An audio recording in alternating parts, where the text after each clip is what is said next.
ఆయనే మొండితనంతో ఇక్కడ కూర్చున్నాడు కానీ మా దగ్గర తలో రెండల్లో ఉండొచ్చని మేము ఎప్పుడో చెప్పాం కదా. ఆయన వస్తే కాదన్నావా? మిమ్మల్ని ఆయన కష్టపడి పెంచింది ఇలా పంచుకుంటారని కాదు. నువ్వే నాకు నీతులు చెప్పక్కర్లేదు. మనం తెచ్చిన డబ్బు సంగతి కూడా నువ్వే వాళ్ళ దగ్గర ఎత్తక్కర్లేదు. అంటే ఆ డబ్బు తీసుకెళ్లిపోవటానికే నిర్ణయించుకున్నారా? ఇప్పుడు డబ్బు తీసుకెళ్లి ఆయన గారి చేతుల్లో పెడితే ఓపిగ్గా ఉన్నాడు కాబట్టి పని ప్రారంభించి ఇంకాత అంటే ఎక్కడి నుంచి తెచ్చేది, ఎలా చచ్చేది? అంటే ఆయన కన్ను మూసేలా ఉంటే కళ్ళ ముందు ఈ డబ్బు ఇలా కదిలించిపోవాలని తెచ్చారా? ఇక్కడికి రాగానే నీకు మాటలు పెరిగిపోతున్నాయే. నోరు మూసుకుని పడుండు. ఇంతకాలం నోరు మూసుకునే పడున్నాను. మీరు తాగి తందనాలాడినా నేను నోరెత్తలేదు. మీరెవరితో తిరుగుతున్నా నేను అడ్డుపడ్డానా? లేదే. కానీ ఏ మహానుభావుడు వల్ల మనం ఇంత వాళ్ళం అయ్యామో, ఏ దేవుడు వల్ల మనం దంపతులు అయ్యామో ఆయన అవమానిస్తే నేను సహించలేను. సహించక ఏం చేస్తావు? పెళ్ళాన్ని హింసించేవాడినైనా క్షమించగలను గాని తల్లి తండ్రిని దూషించేవాడిని నేను భరించలేను. ఏమిటి బాబు ఇది? ఇలాంటి సమయంలో చేసుకుంటావా? నా ఇష్టం వచ్చినట్టు కొడతాను. నువ్వెవరు అడగడానికి? నారాయణ, ఆ పిల్లకు తల్లి తండ్రి దైవం అన్నీనరా. రంగయ్య, వాళ్ళ ముగ్గురిని బయటికంటే. ఏమండి, ఆవేశపడకండి. పాపం వాళ్ళు ఎంతో దూరం నుంచి మనల్ని చూడాలని వచ్చారు. మనల్ని చూడడానికి వచ్చిన వాళ్ళైతే పెద్దల ఏడల బాధ్యత గుర్తు చేసిన ఆ పిల్ల మీద చేసుకుంటాడా? మా బాధ్యతలు మేము ఏం నిర్వర్తించలేదని ఇప్పుడు ఆవిడ కొత్తగా చెప్పాల్సి వచ్చింది. మీకు జబ్బు చేసిందంటే మేము బాధపడ్డాం కూడా. సంగీత భారతి చూడకుండా ఎక్కడ చచ్చిపోతాడో అన్న భయంతో కనీసం ప్రారంభమైనా చేయొచ్చని అప్పు చేసి డబ్బు తీసుకొచ్చాం. ఇంత బాధ్యతలు బరువులు మేము మోస్తుంటే మమ్మల్ని ఆ పనివాడు చేతి కట్టిస్తారా? ప్రేమతో భక్తితో చేయాల్సిన పని అది ఒక బాధ్యత బరువు అని మీరు ఎప్పుడనుకున్నారు? అప్పుడే మీ సంస్కారం ఏమిటో తెలిసిపోయింది. ఏ సంగీతాన్ని నా ప్రాణమని నమ్మాను, ఏ సంగీతానికి ఇక్కడ ప్రాణప్రతిష్ఠ జరగాలని ఆశించాను, అది మీలాంటి వాళ్ళ వల్ల జరిగితే అది నా సమాధి అవుతుందే గాని సంగీతానికి దేవాలయం కాలేదు. సంగీత భారతి అంటే కర్రబలలు కట్టడాలు అని నేను ఏనాడు అనుకోలేదు. అలా అనుకుంటే ఆ పని నేను ఏనాడు చేసి ఉండేవాడిని. నేను ఎదురు చూసింది డబ్బు పుచ్చుకుని బోధించే అధ్యాపకుల్ని కాదు. మీరు ఆ నాదబ్రహ్మల పవిత్ర ఆశయాన్ని మనసా వాచా నమ్మి దైవదత్తమైన ఆ కళను పూజించే కళారాధకులవుతారనుకున్నాను. అదే నా పొరపాటు. సంగీతానికి తిలోదకాలిచ్చి సారా వ్యాపారమే సర్వస్వమని నమ్ముకున్న ఒకడు, లక్ష్మీదేవి లాంటి భార్య ఉండగా మరో ఆడదాని ఆశ్రయంలో బతుకుతున్న ఒకడు, మన సంస్కారాన్ని సాంప్రదాయాన్ని మర్చిపోయి ఎండమాముల వెంట పరిగెత్తే ఒకడు. మీ ముగ్గురికి ఆ డబ్బు ఒక్కటే ఆత్మబంధం. సంగీతం మీద నమ్మకం చచ్చిపోయి బతుకుతున్న మీకు మేము చచ్చిన వాళ్ళమే. మీ దారిని మీరు బతకండి, వెళ్ళండి. వయసు అయిపోయిన ఆయనకి ఎంత అభిమానం ఉంటే వయసులో ఉన్న మనకెంత అభిమానం ఉండాలి? పదరా.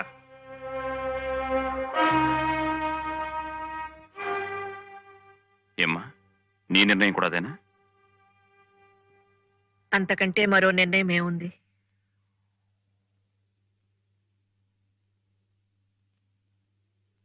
ఇంకా ఇక్కడ నిలబడ్డావేంటి? పద. ఎక్కడికి? ఎక్కడికేంటి? మన ఇంటికి. అది మన ఇల్లు, ఇది మీ ఇల్లు కాదు. మీకు పునర్జన్మిచ్చిన ఈ ఇల్లు మీది కాదని మీరు అనుకుంటే ఇక ఆ ఇల్లు నాది కాలేదు. అంతేనా?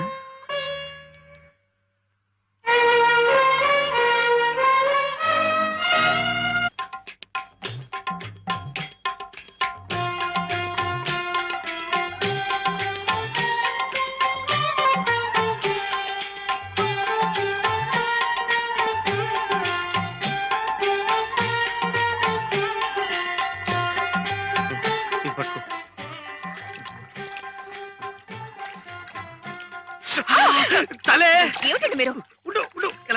సరిలేదేం లేదు. ఇలా నెత్తి మీద నీళ్ళు చల్లుకుని అలా గుళ్ళోకి వెళ్ళొచ్చేదో పనికొస్తుంది. ఉండండి, చూడండి. భోజనానికి వెళ్ళి 2 మెతుకులు నోట్లో వేసుకుని చేతులు కడుక్కోవడం కాదు.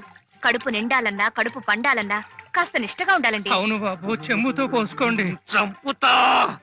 అనుమానులా చంపిలావు. మీరు ఉండండి, కూర్చోండి. ముందు కూర్చోండి.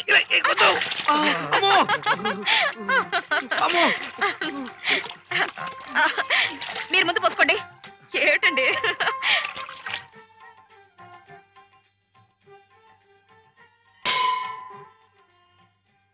ఏమండి, మళ్ళీ ఎక్కడికండి? మనీ పర్సు కార్లో పెట్టేదేమని చూసొస్తాను. బా, దేవుడి దగ్గర దండం పెట్టుకునేది ఒక్క నిమిషం, అప్పుడు కూడా డబ్బు గురించారా? రండి. డబ్బు గురించేనా అంటే ఇలాంటి దూర ప్రాంతాలకు వచ్చినప్పుడే ఆ డబ్బుల గురించి జాగ్రత్తగా ఉండాలి. అది కాస్త ఎవడన్నా నైవేద్యం పెట్టేశాడంటే ప్రతి చోట 5 రూపాయలేనా? వెయ్యి వెయ్యి వెయ్యి. నైవేద్యం పెట్టేశాడంటే కట్టుబట్టలు, గాజులు, రిస్ట్ వాచ్లు తాకట్టు పెట్టాల్సిందే. ఆ తర్వాత మనకి బనియన్లు, అండర్వేర్లు, కళ్ళజోడ్లే గతి. తాకట్టు పెట్టుకుంటే పెట్టుకుంటాం, మన తర్వాత తినడానికి పిల్లా పాప. అసలు ఇక్కడే ఏ ఆశ్రమంలోనే చేరిపోతే హాయిగా ఉంటుంది. ఆ కోరికే ఉంటే ఈ హరిద్వారాలు, సింహద్వారాలు, చల్లువ స్నానాలు, దర్శనాలు ఎందుకు ఇంత డబ్బు ఖర్చు? అటు కాదు ఇటు. ఈ పుణ్యక్షేత్రాలు ఎందుకంటే ఇంకా ఆశ తెరక 8 సంవత్సరాలు ఎదురు చూసిన దాన్ని చిల్లర హై. ఆప్రకి హే 8 సంవత్సరాలు ఎదురు చూసిన దాన్ని ఇంకొక సంవత్సరం చూద్దామని దుగ్ధ. ఇహ అప్పటికే లాభం లేకపోతే ఈ గంగలో మునిగి ఆ కాశీలో తేల్తాను. రండి. ఇప్పుడు డబ్బు డబ్బు.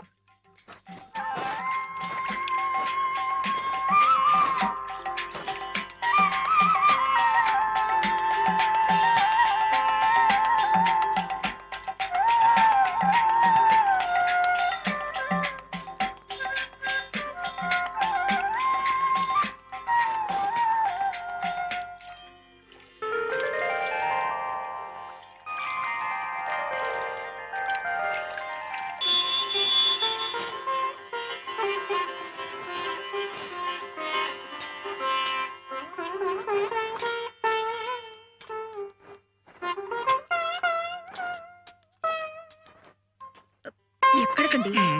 అర్జెంట్ మీకు.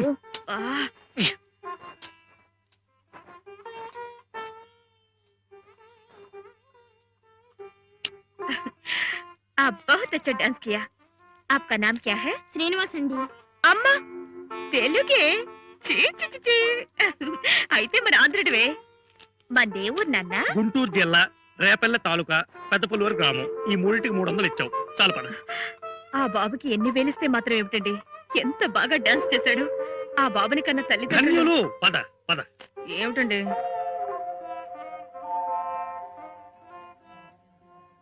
బాబు శ్రీనివాసరావు, మేము తెలుగు వాళ్ళమేలే.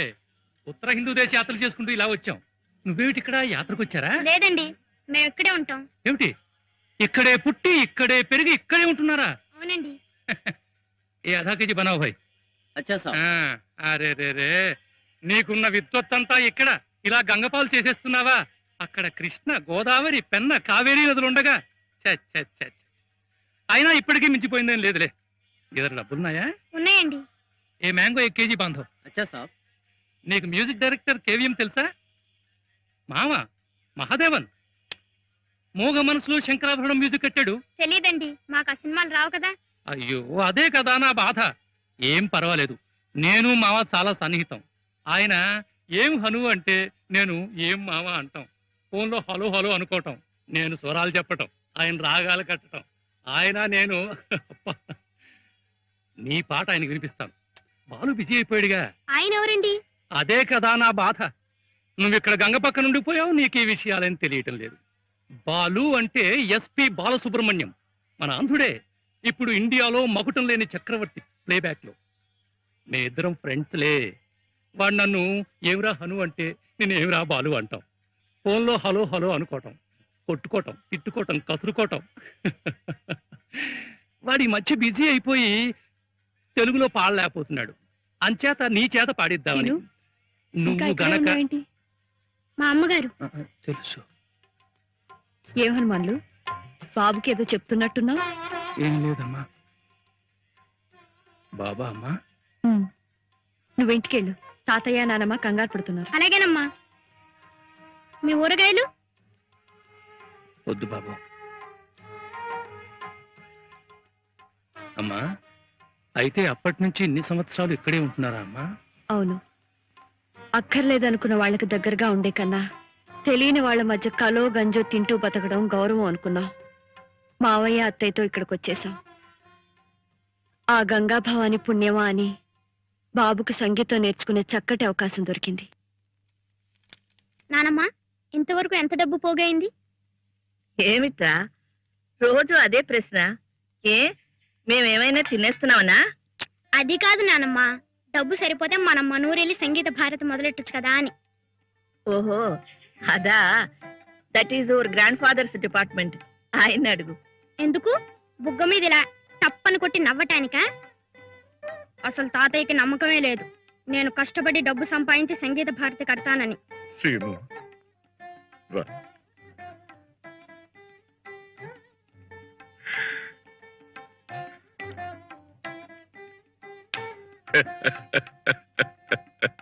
వాళ్లతో ఘర్షణ పడిన తర్వాత పైకి కనిపించకపోయినా మామయ్య గారి మనసు బాగా దెబ్బతింది. వాతావరణం మారిస్తే మంచిదని కాశీకి వెళ్ళిపోయాం. బాబు అక్కడే పుట్టాడు.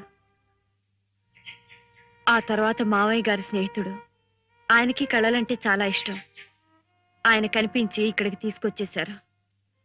అప్పటి నుంచి ఇక్కడే ఉన్నాం. క్షణక్షణం ఒంటరితనంలో ఉండే ఒడిదుడుకులు ఎదుర్కొంటూ బ్రతకటానికి కావలసిన ఓర్పు సహనం నేర్చుకుంటూ ఇలా కాలం గడుపుతున్నాను. కట్టుకున్న భర్తకి దూరమై పాపమే చేశాను. ఆ పుణ్య దంపతులకు సేవ చేస్తూ పుణ్యమే చేస్తున్నాను. ఆ దైవమే నిర్ణయించాలి.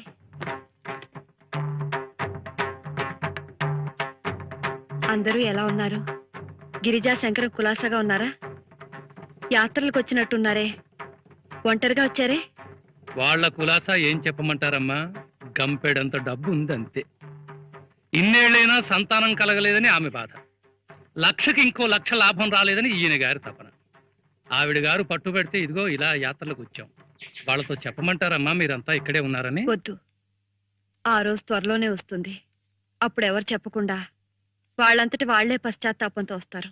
ఎప్పుడూ కాదమ్మా, ఆ రోజు త్వరలోనే రావాలి. నారాయణమూర్తి గారి పరిస్థితి కూడా ఏమంత బాగోలేదమ్మా. ఆయన బంగారు బాతుగా ఉన్నంత కాలం ఆ పాంచాలమ్మ గారు బాగానే చూసుకునేది. కానీ ఆయనకి ఈ మధ్య ఈ అలవాటు బాగా ఎక్కువైపోయిందమ్మా. కచేరీలు, ఆదాయం తగ్గిపోయిందేమో, దాంతో పాటు ఆమె ప్రవర్తన కూడా పూర్తిగా మారిపోయింది. ఆయన ఆరోగ్యం దెబ్బతినక ముందే మీరొచ్చి అన్ని చక్కదిద్దాలి. వారందరినీ మీరే దారికి తీసుకురావాలమ్మా. వస్తాను, తప్పకుండా వస్తాను.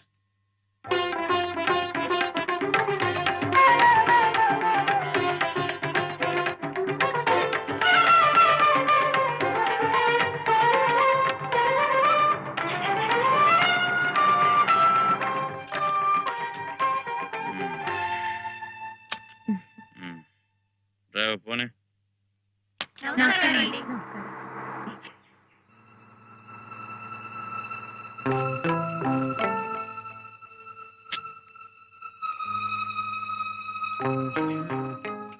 ఇప్పుడేగా పుచ్చుకునొచ్చావు, మళ్ళీ కొంచెం ఒక నువ్వు ఈవేళ చీఫ్ గెస్ట్వి. ఇలా తాగేస్తుంటే అక్కడ ఏం మాట్లాడతావు? వాళ్ళు ఏం నేర్చుకుంటారు? మాట్లాడతాను. నమస్కారం.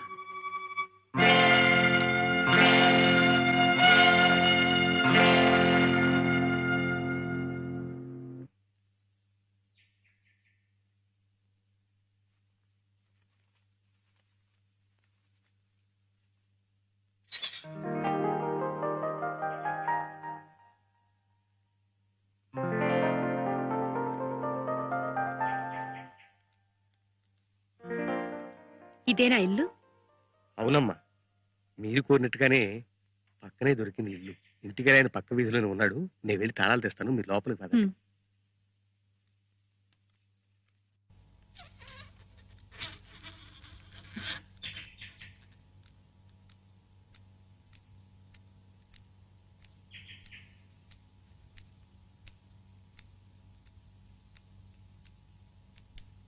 ఏమిటిది? ఆ వెధవెవడో ప్రోగ్రామ్ అడిగితే నువ్వు ఒప్పేసుకున్నావట. వెధవ్ కాబట్టి నీ ప్రోగ్రాం కావాలంటున్నాడు. అసలు మన సంగతి తెలిసి ఎవరిస్తారు? నువ్వు కరెక్ట్ గా వస్తావో రావో తెలీదు, వచ్చినా పాడతావో లేదో తెలీదు. వెధవ్ మూడ్సు నువ్వు. అందుకని ఆర్గ్యుమెంట్స్ అనవసరం. అడ్వాన్స్ కూడా తీసుకున్నాను, వెళ్ళి తీరాల్సిందే.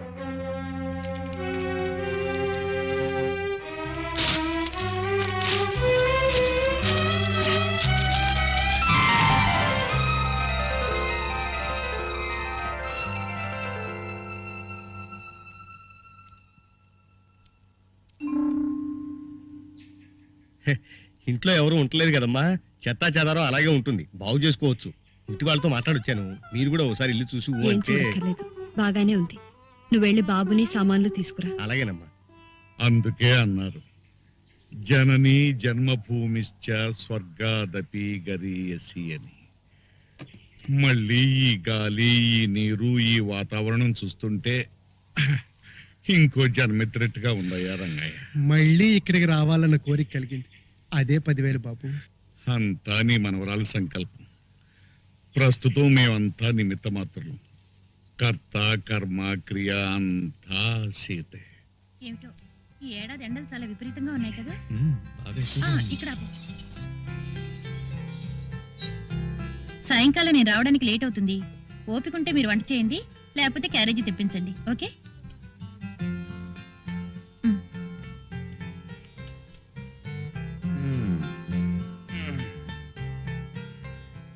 బాబు చనువుంది గనక అంటున్నాను, ఈ రోజుల్లో ఆడా మగ ఇద్దరు ఉద్యోగం చేయవలసిందే కాదన్ను. కానీ కేవలం ఆడదాని సంపాదన మీదే మొగాడు ఆధారపడితే అవ్వా అవ్వా ఏం గౌరవంగా ఉంటుంది బాబు. నిజమేనయ్యా, కానీ ఏం చేయమంటావు? సరైన ఉద్యోగమా దొరకటలేదు, ఉన్న సంగీతం ఉపయోగపడలేదు. మీరు ప్రయత్నం చేస్తేనే కదా. నాకు తెలిసిన విద్వాంసుడికి పక్క వైద్యం అవసరం ఉందిట, రండి కనుక్కుందాం. బానే ఉంది గాని అతను ఎంత పెద్ద విద్వాంసుడో ఏమిటో. మనమా వయలును ముట్టుకుని ఎన్నో ఏళ్ళు అయిపోయింది. తీరా ఆయన పక్కన కూర్చున్న తర్వాత కాలు చెయ్యి ఆడకపోతే ఆ విషయం వారికి ముందే మనం చేసుకుంటాం, వారే ధైర్యం చెప్తారు. ఆ తర్వాత కాలు చేతులు వాటంతా అవే ఆడతాయి. అమ్మ త్వరలోనే నా చేత ఇక్కడ ఒక కచేరీ పెట్టించడానికి అన్ని ఏర్పాట్లు చేస్తోంది. అన్ని అనుకున్నట్లు జరగగానే తెలియపరుస్తాను. అంతేనా, ఇంకేమన్నా రాయాలా? నానమ్మ గారికి నా నమస్కారములు చెప్పవలసింది. నానమ్మకు ఇవాళ పోస్ట్ చేసేసి. అలాగే. బాబు ఎక్కడికి? ఉత్తరం పోస్ట్ చేయడానికి. నేనేస్తాలే, నూరా. రండి బాబు, కూర్చోండి బాబు. అలాగే. అమ్మా, మురళిబాబుని తీసుకొచ్చానమ్మా. చిన్నబాబు గారి పక్క వాయిద్యం వాయించడానికి ఒప్పుకున్నారు. పక్క వైద్యానిక? అవును బాబు. ఏంటమ్మా నువ్వేమో ఈ 3 కాళ్ళ బండికి చెప్పటం, ఈయనేమో ఓ 4 కాళ్ళ జంతువుని తీసుకురావటం. అసలు ఆయన్ని చూస్తే సంగీతం తెలిసిన వాళ్ళ ఉన్నాడా? చూ, పెద్దవాళ్ళని పట్టుకుని ఏమిటా మాటలు? తప్పు కదూ. మనిషిని చూసి చెప్పగలవా ఎవరిలో ఎంత విద్వత్తుందో? అయితే నిన్ను చూసి వాళ్ళేమనుకోవాలి? రామదాసు, మన గురించి మురళికి ఏం చెప్పలేదుగా? లేదమ్మా. అలా తెలియకుండానే ఉండాలి. అలాగే బాబు, మీరు ఇక్కడే ఉండండి, నేను వెళ్ళి అర్జెంట్ గా ఈ ఉత్తరం పోస్ట్ చేసి వస్తాను. ఇప్పుడు అర్థమైందా ఆయన ఎవరు? మరైతే నాకు బాబాయ్ అవుతాడని ఆయనతో ఎందుకు చెప్పొద్దంటావు? చెప్పే అవసరం వస్తుంది, అప్పుడు నేనే చెప్తాను. నువ్వు మాత్రం అతనితో చాలా మర్యాదగా ఉండాలి.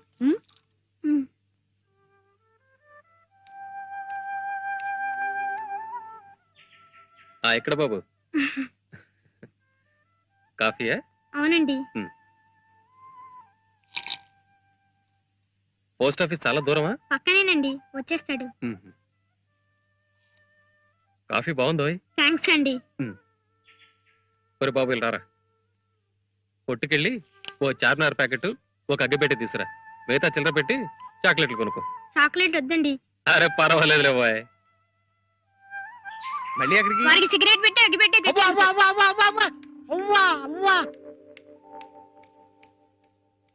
ఒక పండితుడి దగ్గర పక్క వాయిద్యం వాయించే లక్షణమేనా ఇది? అవ్వా అవ్వా, మీరు ఇలా అర్థమైన పనులు చేస్తుంటే మన పని ఎలా జరుగుతుంది? నేనేం చేశానయ్యా? అవ్వా అవ్వా, రేపు మీరు పక్క వాయిద్యం వాయించేది ఈ చిరంజీవికే. ఈ విద్వాంసుల చేత పనికురాళ్ళ సిగరెట్లు అగ్గిపెట్లు నా తెప్పించేది. అవ్వా అవ్వా. ఇట్రా ఎవయ్యారు అందస్సు, నీకేం వేళకోళంగా? భూమికి జానిళ్ళాడు, ఇంకా బొడ్డు కూడా ఉండట్లేదు, వాడికయ్యా నేను వాయించేది. ఇదిగో, నేను ఈరోజు వస్తుదేవుడే కావచ్చు కానీ మరీ చిట్టెలు కాళ్ళ పట్టుకోమంటావు. సార్ సార్ సార్, నా మాట వినండి సార్. నేనే మీ కాళ్ళు పట్టుకున్నాను సార్. మీ బోటి పెద్ద విద్వాంసుల పక్కన కూర్చోవటమే ఓ పెద్ద అదృష్టం. కాదనకండి సార్. ఇంకేమిటండి ఆ పసివాడంత ఇదిగా అడుగుతుంటే? ఏమిటి రావదాసు మరి నువ్వును? కయ్యానికైనా బియ్యానికైనా సమబుద్ధి ఉండాలన్నారు. అందులోనూ ఇది శాస్త్రీయ సంగీతం, 10 మంది మధ్యలో కచేరీ. ఏమన్నా జరిగితే? ఒక్క అవకాశం ఇవ్వండి సార్. మీకు నచ్చకపోతే అప్పుడే మానేద్దరు గాని. ఇంకేం మాట్లాడకండి. అది కాదు రావదాసు, అడ్వాన్స్ ఇప్పిస్తాను.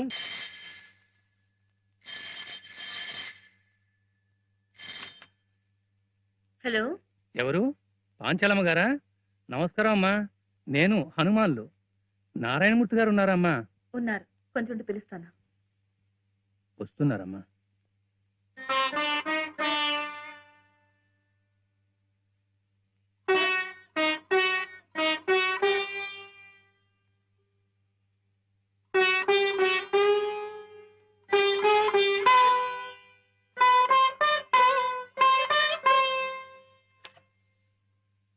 హలో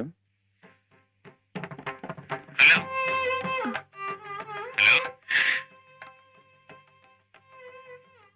హలో హలో హలో, ఎవరండి? మీకేం కావాలి? మీతో చిన్న పనుంది. కచేరీ విషయం అయితే నాకు ఇప్పుడు వీలు పడదు, కుదరదు. అది కాదండి, చిరంజీవి శ్రీనివాస్ మా అబ్బాయి మొదటిసారిగా కచేరీ ఇస్తున్నాడు. మేము ఈ ఊరు కొత్త. ఇక్కడ విచారిస్తే మీలాంటి పండితుల సమక్షంలో జరిగితే బాగుంటుందని చెప్పారు. అందుకని మీరు దయచేసి అంగీకరించాలి. ఐఎమ్ సారీ, నాకు ఇలాంటి సమక్షాలు పరోక్షాలు ఇష్టం లేదు. దయచేసి ఇంకెవరినైనా చూసుకోండి.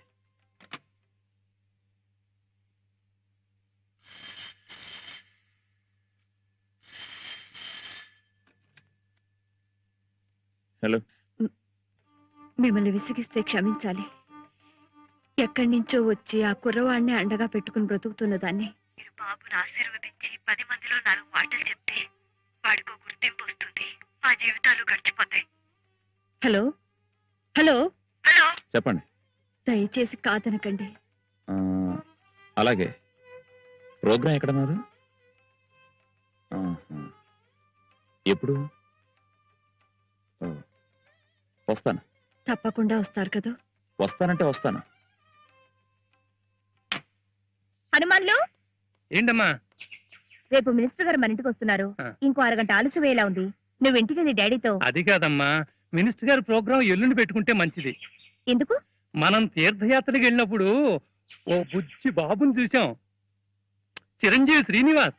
గుర్తుందా నీకు? అవునయ్యా, ఆ బుజ్జి మొహం వాడును ఇంకా కళ్ళలో కదులుతున్నాడు. అతగాడు ఇప్పుడు ఇక్కడే ఉంటున్నాడమ్మా. అలాగా? రేపు రాత్రికి ప్రోగ్రాం. మీ ఎక్కడ? బావగారు నారాయణమూర్తి గారు ముఖ్య అతిథి. అవునా? ఆ, సభకు నమస్కారములు.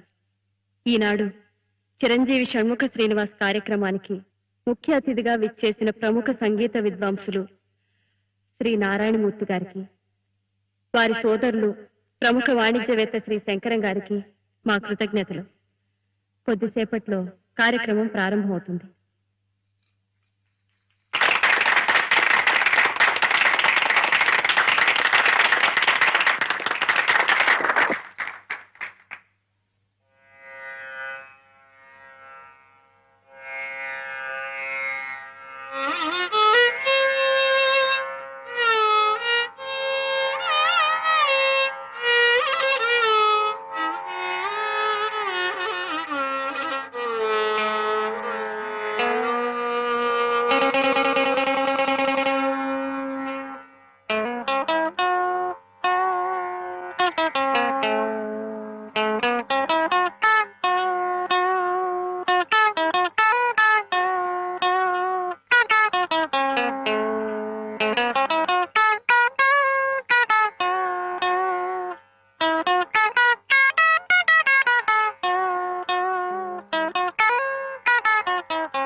ఏమిటది?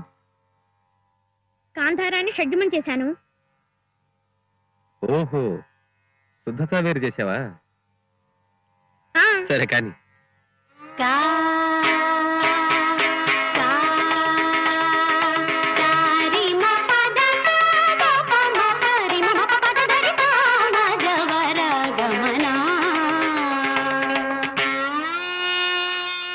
మద్యమాన్ని షడ్జమం చేశారా? శుద్ధ సన్యాసి అన్నమాట.